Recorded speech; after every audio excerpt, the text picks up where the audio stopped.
talk to you yesterday about your benefits? Please come in. Thank you. Okay. So long have you been with the UCW for? 4 years. Okay, and what job do you do with them? I'm working the deli. Okay, have you been doing that the whole 4 years? Yes, I Okay, so this is a letter that you would have received with the UCW. Just explain that my job is to bring by your no-cost benefits and explain options that you do have. After I help you get enrolled in any benefits you qualify for, the UCW does want your PIN on that report card, just saying that I was here and I did do my job. Is that fair? have. Yes. Okay, are you very involved with your union at all? Yes. Okay, do you go to any of the meetings then? Yes, I do. So I'm guessing you read the newsletter then? Yes. That's good, not a lot of people do. So the reason that they did set these programs up is they do realize that members do have a serious gap in their personal work benefits.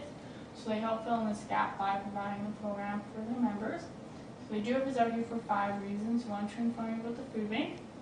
2, to start your family information guide.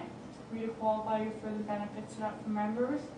4, to deliver your AD&D certificate. And 5, to activate your vision service discount cards. Have you ever been unemployed or laid off at all? No.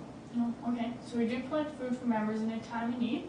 And the way we keep our food banks working is when we are in members' homes, we do ask you to donate a can or 2 of some dry goods.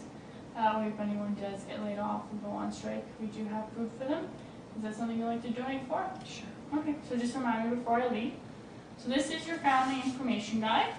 Now it is important to fill out, because when something does happen to you, your family will know exactly what to do. So you fill out your vital statistics here. Do you know who is notified to take care of your estate final expenses? Yes. Okay, so just mark that down here. Do you have a will written up? Yes. Okay, so just put where that is located and who did write it up for you. Just in case you can't find the copy in your house, you can go to the lawyers and get the duplicate. Okay, do you have any general life insurance outside of work? Yes. Okay, do you know if it's permanent or not permanent? Not permanent. Have I not taught her anything? You can stop. Okay. Now the third paragraph says the company and their programs are presented to you based on the hour power philosophy. Remember, you're under no obligation whatsoever. So the hour power philosophy is simply an old principle stating that you take the first hour of your wage each week and you set it aside to protect yourself and provide for your family. That way it's only 1/4 of your income or 2.5%. That way it does make it affordable for all of the UCW members. And the UCW did set up 4 programs for its members: bronze, silver, gold, and platinum. And I'm just obligated to show you what your 1 hour do to protect yourself and provide for your family. Is that fair? Yes. Okay. So do you know how much you make an hour? $20. Okay. And how young are you? 50. Okay. And do you smoke at all? No. Okay, so that's the silver program. So do stop me if you do have any questions, because the forms do need to be filled out as of today. It's not something that can be done later or over the phone, so do stop me if you do have any questions. So the UCW is concerned about 3 major areas: hospital accidental, funeral and final expenses, and paycheck protection. Have you ever thought about what would happen if you did get injured in an accident at all? No, not really. Okay. So obviously AAL and the Labor Advisory Board put a long thought to this. They do realize that your medical expenses are being paid through your medical insurance. What they're concerned about is the day lost of wage. Obviously, if you go down to the emergency room for any accident at all, twisted ankle, sprain, broken arm, you're most likely not working, not getting paid, right? So they're concerned about the day lost of wage.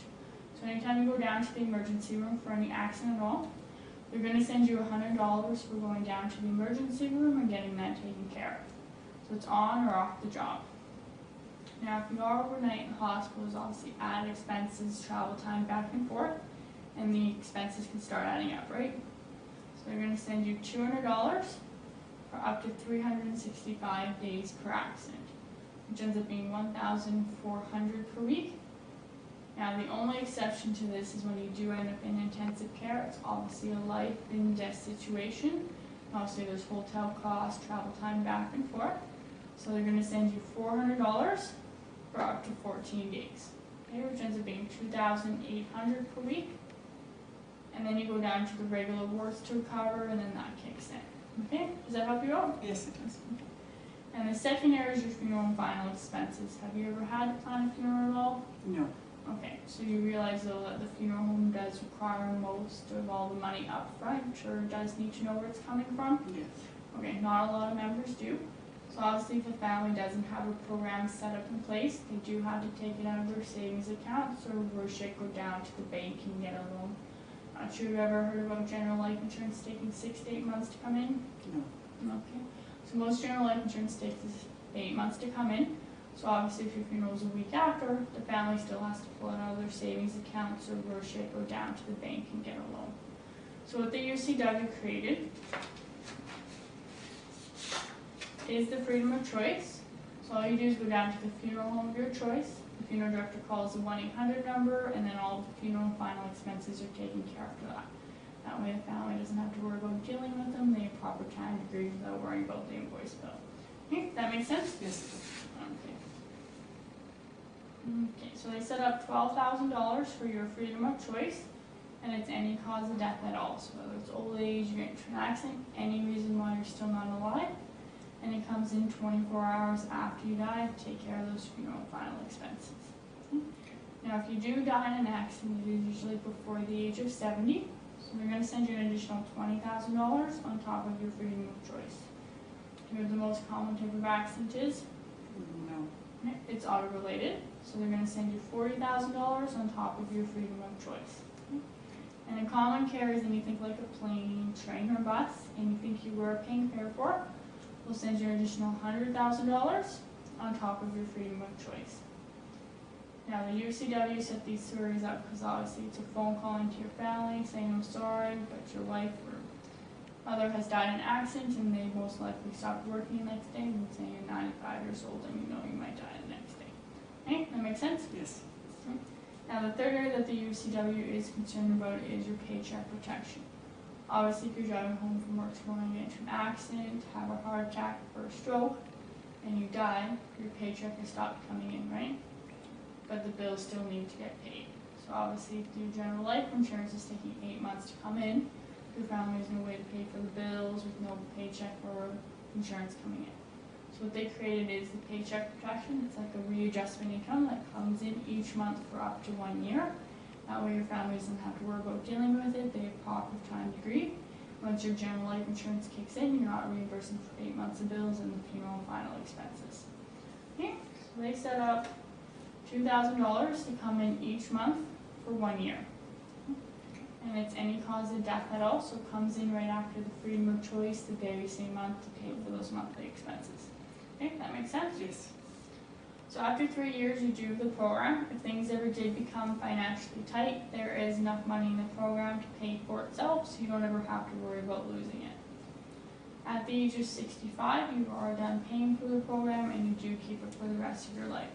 That way once you retire, you don't have to worry about paying for it, but you still keep your benefits in place.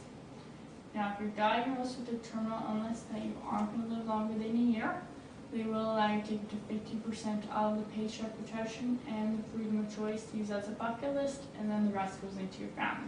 You're going to have to use it, it's just there if you do. Okay? So if you do go on strike with the UCW, they're going to pay for it for 1 year while you're on strike pay, because obviously they pay 50% on strike, so they'll take care of it for 1 year. Now if you get laid off from your job, it's paid for 3 months. That way you can find another job or change your lifestyle. And the benefits are guaranteed and non-cancelable.